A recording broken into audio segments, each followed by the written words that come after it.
In these times of great uncertainty, the obvious question that occupies all of our minds is, of what may we be certain? We live in an era described as the post-truth era. And we hear public figures speaking all the time about truth being personalized, namely my truth or your truth.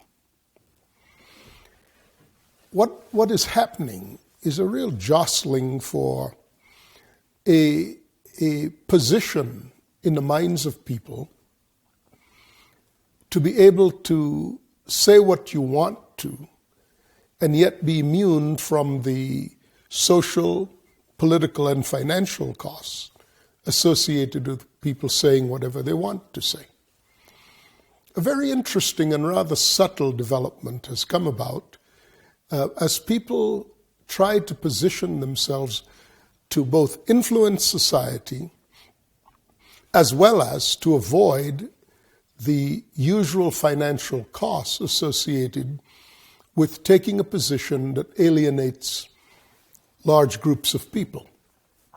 We're watching the development of an interesting phenomenon, and that is how the market that popular figures depend upon is being defined according to the patterns of how people are thinking. In short, there are many people who take very controversial positions today, and when they do so with a skillful, with skillfully noting how that particular point of view survives in the marketplace. This is true of politicians, it's true of social commentators, it's true certainly of recording artists, movie stars, etc.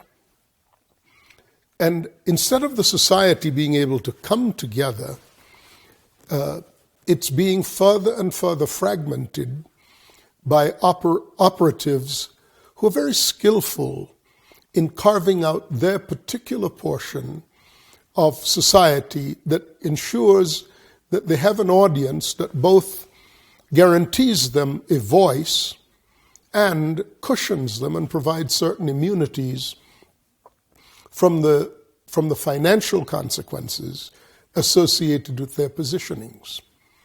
So we see all manner of people, and they're all over the map. People are pretty disgusted right now with the extremes of positions taken. Seems like everybody has a cause, and they're trying to rally support for that cause, irrespective of how it tears at the overall fabric of society. From a long view, from the long lenses of this perspective, it's very clear that any society, any kingdom, any nation divided against itself is headed for the dustbin of history. Don't take my word for it. Take the word of the greatest prophet who ever lived.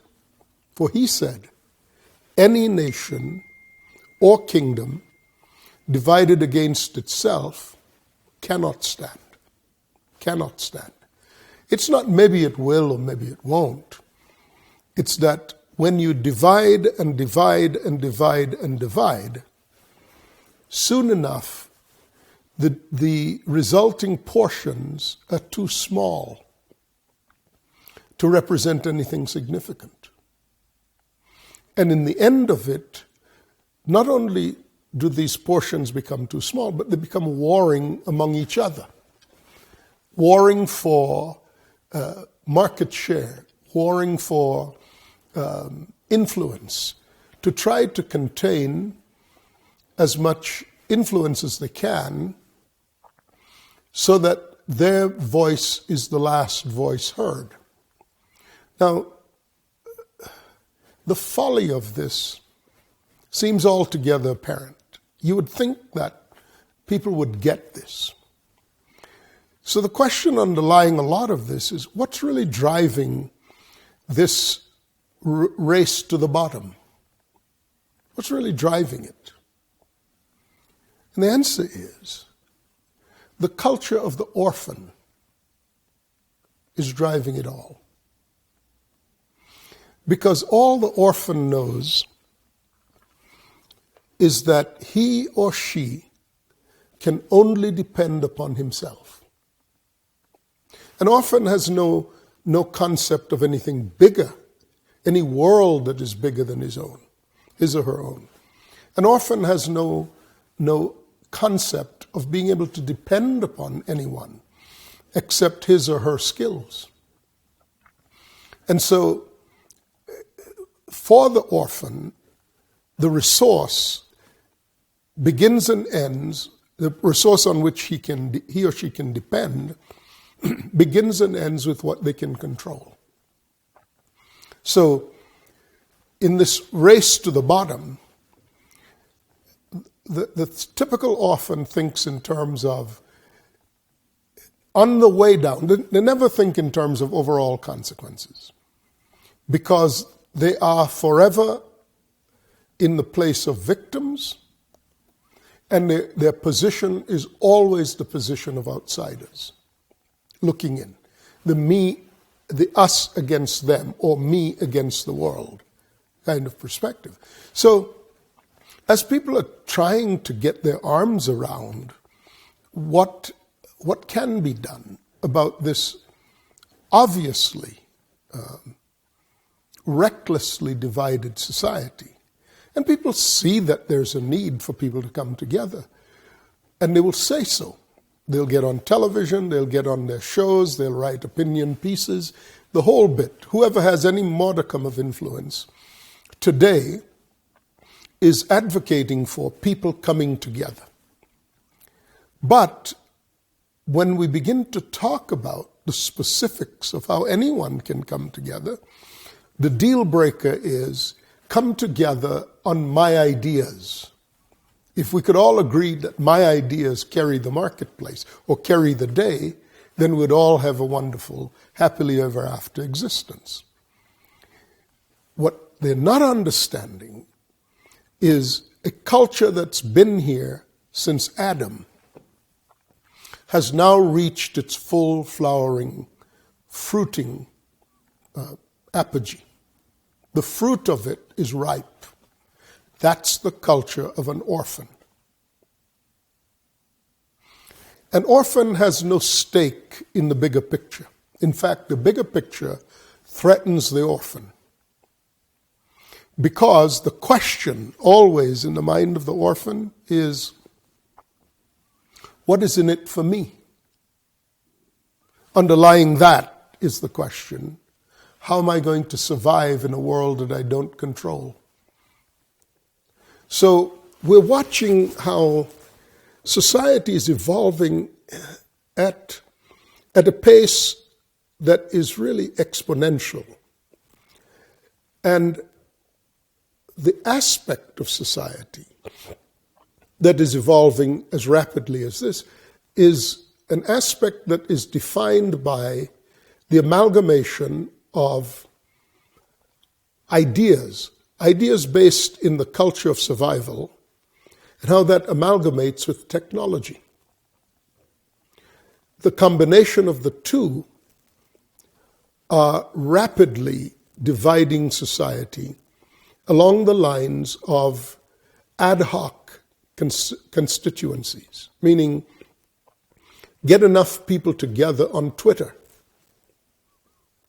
and you have assured yourself of staying power, of anonymity, of longevity, and it keeps you from falling into the abyss of anonymity.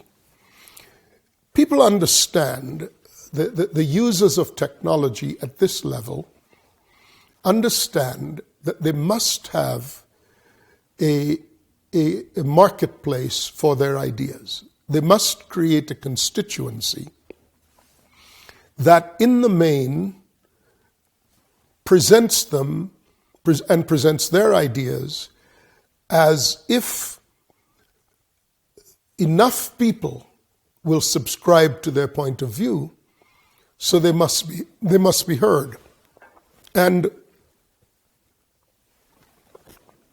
if you can command millions of Twitter followers, for example, or millions of Facebook followers, then you, in the eyes of the public and in the eyes of competing constituencies, you've carved out a marketplace. And this potential marketplace is your support base and gives you a measure of immunity from just suddenly falling off the charts and going into anonymity. So, for example, I'll give an example. It used to be that artists would commit themselves to record labels, and the record labels would promote their music and would develop their marketplace for them. But the record labels had tremendous control over the artist's future, and etc. Today, if you, quote, drop an album, you typically do so with a reference to a Twitter account. And you go directly, bypassing the old structures and the old forms, like a record label, and you go directly to the marketplace. And of course, with the ability to download the song electronically, you can literally bypass every other structure. So it's important to the artist to develop a constituency that remains loyal to the artist. So what we're noticing is how there are no artists today who hope to have staying power or longevity who can afford not to adopt a social position. Because the social position is the marketplace. So we have top-name artists who will interrupt a concert, for example, and go on a political rant to the cheering and adoration of that crowd. Or we'll have someone getting ready to, quote, drop an album, leak videos, in one particular case of this young artist swinging naked on a wrecking ball. Most of you recognize what I'm referencing at this point. What's that stunt about? It's about exciting the emotions of a certain constituency. It turned out that the particular artist ended up with 13 million Twitter followers. What did that do? It granted her immunity from criticism, because she had carved out a market all for herself, loyal to her, and would guarantee the success, the financial success of the album upon its arrival. You have people who use media like Instagram, people with no particular gifting or talent, but except the desire to be famous. And being famous for being famous, they will post pictures practically by the minute of their daily existences. Of course, they're tied to that medium, and they are entirely created by that medium. And needless to say, they recognize that everybody else recognizes that that's a path out of anonymity. And so you have fierce competition by people who elect to take that path upward out of their positions of anonymity in order to become famous. Now, what exactly do these people think about the long-term, broader impact on society for their attempts to seize a particular aspect of social culture and to enlarge it, to grant themselves immunity both from anonymity and the opportunity to benefit financially. What do they actually think? Who are these people? Are there any great social thinkers? Are there spiritual leaders? Are there great political leaders? No. This is the empowerment of the masses of people to no greater end than the motivation not to be anonymous and to survive financially. Does anybody do they ever think about the impact on, say, such issues as moral convictions, the images that they are portraying and sustaining, when really all they have, what most of these people, all they have is a body to be clothed or unclothed for the purpose of gaining notoriety, for the purpose of gaining wealth, etc.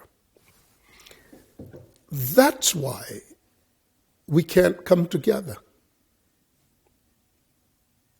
Everyone is doing what is right in his or her own eyes for no greater purpose than to grant them immunity from anonymity and to supply them financially. This is the undeniable expression of the culture of the orphan, which says also that our culture currently across the globe has, whatever it was, whether it was tribal, familial, national, it's actually being replaced by the culture of the orphan, which is me first. And so, probably the most insidious result of the culture of the orphan in this me first expression is that in carving out these constituencies, it's defining a new culture with no cohesion to it at all. Each expression is as different as from the other as the individuals are different from each other. And so I think it was in one of the video games, there was a particular set of video games based on a popular children's series in which the children are encouraged to identify with one of the storybook characters. And they're like tribes of these storybook characters. And the idea is to define these characteristics of the particular villain or the particular hero in these stories, and to identify the characteristics of these people socially so that young, impressionable preteens can identify with these characteristics in the absence of a greater overarching definition of personhood. So not only are marginal actors seizing the center of cultural development, but fantasy is also pushing its way to the center. And of course, one of the more significant aspects of this is that it's targeted at younger and younger people, which is to say that the social engineering hopes to have a long-term effect. It is true that older people tend to change less readily. They're more difficult to change. They're more set in their ways. They have a greater infrastructure to maintain and are part of, and the like. So from a marketing standpoint, of course, it is far easier to target a younger and younger audience. But the cumulative effect of doing so is that you're defining the generations before they even have much of an opportunity to choose how they are to be defined and how the society in which they're to live are being defined.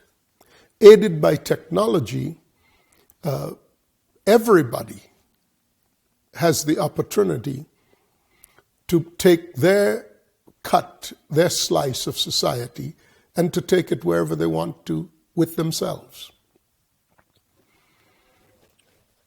The breakdown of the family really created a vacuum so that these social actors became the surrogate parents. If you look at how young men dress and what their ideas are for success, it's all based on popular figures or even mythical figures. You look at how the fashions that are popular with young women. You pretty well know who is the reigning Instagram star at the moment, or who is the reigning social media person. You look at the choices of music, and you can tell who are connecting with the young people. What I'm saying is, it may sound like the typical rant of an old gray-haired fellow. I hope that you would recognize that I'm raising issues of a long-term nature that would preclude this being a rant of any kind, and rather a wake-up call, or at least a commentary on the drift that is presently occurring in society. And in some ways, it's the law of unintended consequences. In that, what began to emerge primarily in the field of philosophy and religion about 20 or so years ago, 25 years ago, was a thought about the postmodern era. And the young people of that time were, as a group, obviously, when you use generalizations like that, you should recognize their specific exceptions, and they're significant exceptions. But the purpose of generalizations is to speak to a trend. So a trend began to evolve in religious and philosophical circles about 25 years ago, called the postmodern period. Now, that's sort of a label that's dropped off. And what it was to rail against the existing order of the day with no clear understanding of what it hoped would replace it. Now, I'm not for a moment arguing that the social order of 25 years ago should have been the continued and preferred baseline for society currently, because so many things have changed, including the pace of the evolution of technology and the way that connects people. What I am saying is, it would appear that there's a vacuum of ideas, because in the destruction, in the instantaneous destruction of prior order, no thought was actually given to the order that would replace it. So we've ended up with the destruction of family as a model, or at least the complete redesigning of it. So much so that by comparison to family, notions of family 25 years ago, there are hardly any recognizable references to family today. But with that also, another great pillar of society was hurled down. And this by its own doing. Religion was hurled down as the corruption that had become endemic in society, has burst open in all of its filth and all of its unchecked and gross excesses. The Roman Church leads the way in this, but it's nearly being matched step by step by the evangelical church. The leaders have continued to fight for market share like any good orphan. And society is at a loss as to what to do next. In the next broadcast, I want to talk to you about unchanging things, things that are eternally true. Therefore, they're going to be true in time, and when we connect to these eternal truths, it doesn't matter whose culture is prevailing. Our culture will be firmly rooted in eternal things. Eternal things are not the same as religious things. Just as God is not the same as religion. God is a person. And eternal things are the reflections of his unchanging nature. Connection to God will become the replacement culture that people seek who are trying to find a way forward in the midst of this chaos and the growing darkness and hopelessness, frustration and depression, actually, that have come to characterize our present order. So I want to talk to you about the spirit of adoption in the next broadcast. Thank you. I'm Sam SOLEYN, and I'll talk to you then. Bye-bye.